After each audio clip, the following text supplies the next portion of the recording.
Kanjhawala road पर एक ऐसा चौक है जिसके ठीक ऊपर UER-2 का फ्लाईओवर है और इसके नीचे एक भारी भरकम हाई ड्यूटी कंटेनर ट्रक जो है पूरी तरह से पलट गया।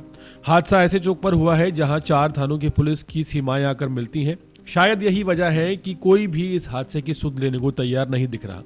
एक तरफ थाना बेगमपुर है, दूसरी ओर अमन विहार थाना, तीसरी दिशा में कंझावला थाना और चौथी तरफ प्रेमनगर थाना। इसी एक चौक से चारों थानाओं की सीमाएं जो जुड़ती हैं।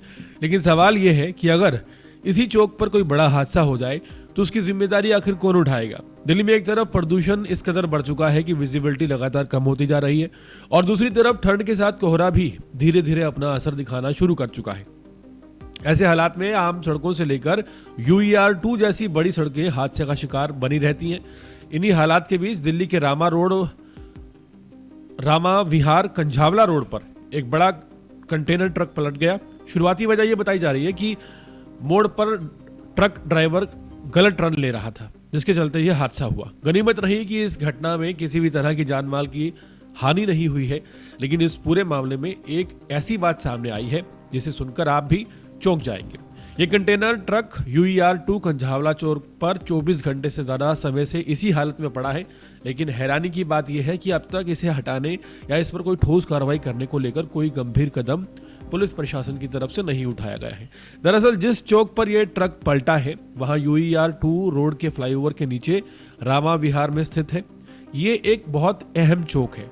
इसके एक तरफ से रास्ता मुंडका होते हुए गुरुग्राम निकल जाता है, दूसरी तरफ से नरेला होते हुए होलंबी और चंडीगढ़ की तरफ निकल जाता है, बाईं तरफ बेगमपुर और बुद्ध विहार की तरफ निकल जाता है, दाई और कंझावला इलाका पड़ता है। अगर थाना क्षेत्र की बात की जाए तो मामला और भी ज्यादा उलझा हुआ नजर आता है। सड़क के बाईं तरफ जयनगर की दिशा में थाना बेगमपुर का इलाका आता है, दाईं ओर थाना कंझावला लगता है।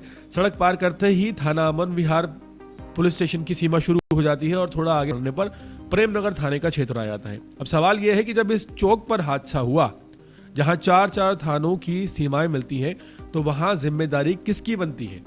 किसी की जान नहीं गई, कोई बड़ा नुकसान नहीं हुआ, इसलिए जो मामला यह है वो अनदेखा कर दिया गया। कोई भी थाना इस हादसे की जिम्मेदारी लेने को तैयार नहीं दिख रहा। 4 थानों के बीच घिरे इस चौक का कोई माई बाप नहीं है। सबसे बड़ा सवाल अब जस का तस खड़ा है कि हादसा कैसे हुआ? क्या ड्राइवर नशे में था? क्या भविष्य में किसी और के साथ ऐसा हादसा यहां हो सकता है? इन सभी सवालों के जवाब शायद कभी नहीं मिलेंगे, क्योंकि जवाबदेही किसी की नहीं है।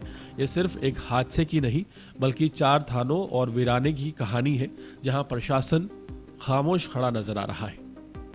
इंटरेस्टिंग बस यही है कि ये एक ऐसा दिल्ली का चौक है जिस चौक के चारों तरफ 4 अलग थाने लगते हैं।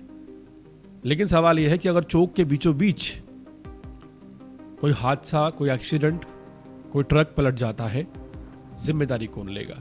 और जब अगर जिम्मेदारी नहीं लेगा तो फिर उस हालात में क्या सॉल्यूशन रहेगा?